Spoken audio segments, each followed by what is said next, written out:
বন্ধুরা, সামনে 3রা মার্চ 2026 মঙ্গলবার দিন আসতে চলেছে একটি পূর্ণগ্রাস চন্দ্রগ্রহণ। বন্ধুরা, এই গ্রহণ ভারতবর্ষের বিভিন্ন প্রান্ত থেকে গ্রস্তদয় রূপে দৃশ্য হবে। তাই শাস্ত্রীয় বিধিনিষেধ এই গ্রহণে পালনীয় থাকবে। আমরা এই বিশেষ দিনে কি কি নিয়ম পালন করব এবং এই গ্রহণটির সময় নির্ঘণ্ট আজকে সহজ ভাষা ধর্মকথায় আমরা জেনে নেব। আপনাদের সকলকে জানাই সহজ ভাষা ধর্মকথার এই বিশেষ পর্বে সুস্বাগতম। বন্ধুরা, সহজ ভাষা ধর্মকথা মানেই জটিল সমস্যার সহজ সমাধান, হাতের কাছে থাকা দ্রব্যদি। চ্যানেলটিকে যদি এখনো সাবস্ক্রাইব করে না থাকেন, অনুগ্রহপূর্বক সাবস্ক্রাইব করে পাশে থাকা বেল বাটনটা ক্লিক করে দিন, যাতে পরবর্তী ভিডিও নোটিফিকেশনগুলো আর মিস না হয়ে যায়। বন্ধুরা, চলুন এবার দেখে নিই ইংরেজি 3রা মার্চ 2026 মঙ্গলবার দিন যে গ্রহণটি আসতে চলেছে পূর্ণগ্রাস চন্দ্রগ্রহণ, তার সময় নির্ঘণ্ট।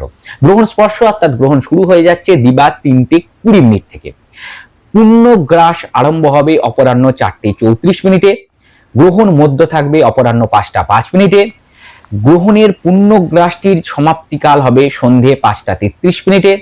গ্রহণ মোক্ষ অর্থাৎ সম্পূর্ণ গ্রহণটি শেষ হবে রাত্রি 6টা 48 মিনিটে। বন্ধুরা, এই গ্রহণের পূর্ণগ্রাসের যে স্থিতিকাল সময়টি সেটা 59 মিনিটের হবে এবং সম্পূর্ণ গ্রহণটির স্থিতিকাল থাকছে 3 ঘন্টা 28 মিনিটের। বন্ধুরা, গ্রহণের যে গ্রাস মান সেটি থাকবে 1.155। এবার চলুন দেখে নিই পৃথিবীর বিভিন্ন প্রান্ত থেকে যে গ্রহণটি দেখা যাবে সেটি কোন কোন প্রান্ত থেকে দেখা যাবে। গ্রহণ দর্শন থাকবে সাধারণত এশিয়ার পূর্বাংশে, অস্ট্রেলিয়া, আমেরিকা ও প্রশান্ত মহাসাগরের দৃশ্য থাকবে এই গ্রহণ।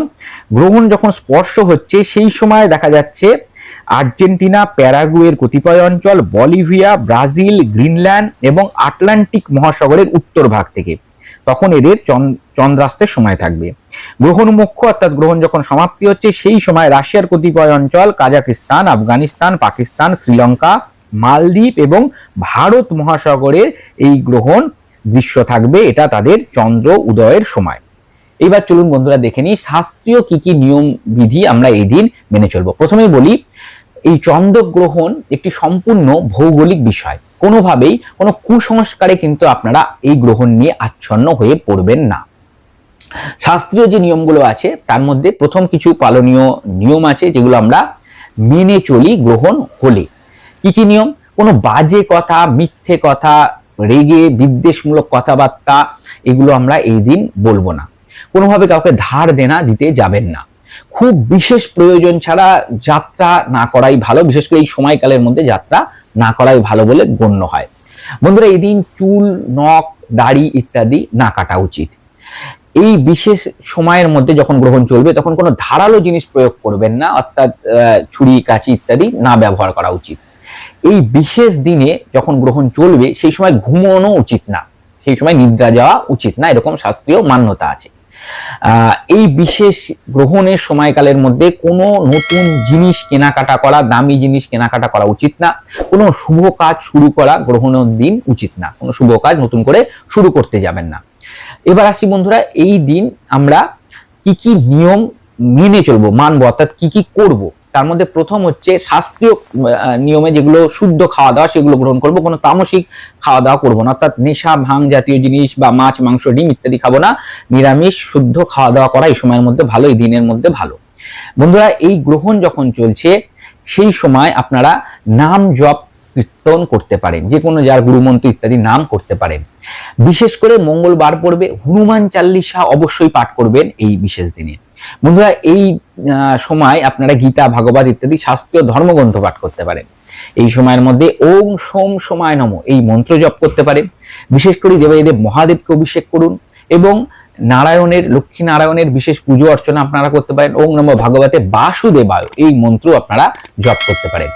গ্রহণ শেষ হওয়ার পরে আপনারা গঙ্গা স্নান যারা করতে পারবেন ভালো, নাহলে একটু গঙ্গা জল বাড়িতে ছেটাবেন, অবশ্যই সম্পূর্ণ জায়গায় গঙ্গা জল ছেটাবেন বাড়ির সর্বত্র, এবং নিজেদের মাথার উপর অবশ্যই গঙ্গা জল ছেটাতে ভুলবেন না।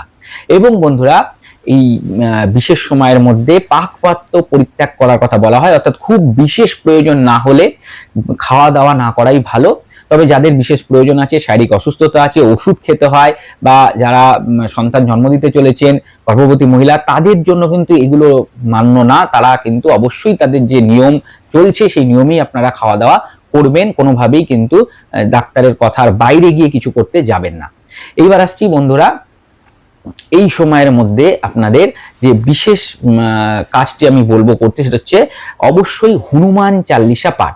সব রকম জাতক জাতিকারাই কিন্তু, আমি আগেও বলেছি, মঙ্গলবার যেহেতু হচ্ছে তাহলে অবশ্যই কিন্তু এই দিন হনুমান চালিসা পাঠ করবেন এবং গ্রহণ শেষ হওয়ার পরে কোনো হনুমান বজরংবলীর মন্দিরে গিয়ে আপনার পুজো অর্চনাও দিয়ে আসতে পারেন। এইবার আসছি এই গ্রহণের যে রাশিগত দিক, জ্যোতিষীগত দিক থেকে আমরা বলবো যে এই গ্রহণ কোন রাশিতে হচ্ছে, এটা সিংহ রাশিতে হবে এবং এই সময় সিংহ রাশিতে চন্দ্র এবং কেতুর সংযোগ থাকবে এবং পূর্ব ফাল্গুনী নক্ষত্র থাকবে। তাই বিশেষ করেই যারা সিংহ রাশির জাতক জাতিকা তাদের একটু সাবধানে এই দিনটি চলাফেরা করা উচিত এবং পূর্ব ফাল্গুনী নক্ষত্রের যারা জাতক জাতিকা আছেন তাদেরও একটু সাবধানে থাকার কথা বলা হচ্ছে এই গ্রহণের জন্য। বাকি ওভারঅল সমস্ত যারা জাতক জাতিকা আছে তারা যে সমস্ত আমি নিয়মগুলো বলেছি সেই নিয়ম মেনে যদি আপনারা চলেন, শাস্ত্রীয় নিয়ম মেনে শুদ্ধভাবে যদি আমরা দিন যাপন করতে পারি, তাহলে অবশ্যই তার কোনো রকম কুপ্রভাব আমাদের জীবনে পড়বে না। বন্ধুরা, আশা করি সম্পূর্ণ বিষয়টি বোঝাতে পেরেছি এবং পর্বটি আপনাদের উপকারে লাগবে।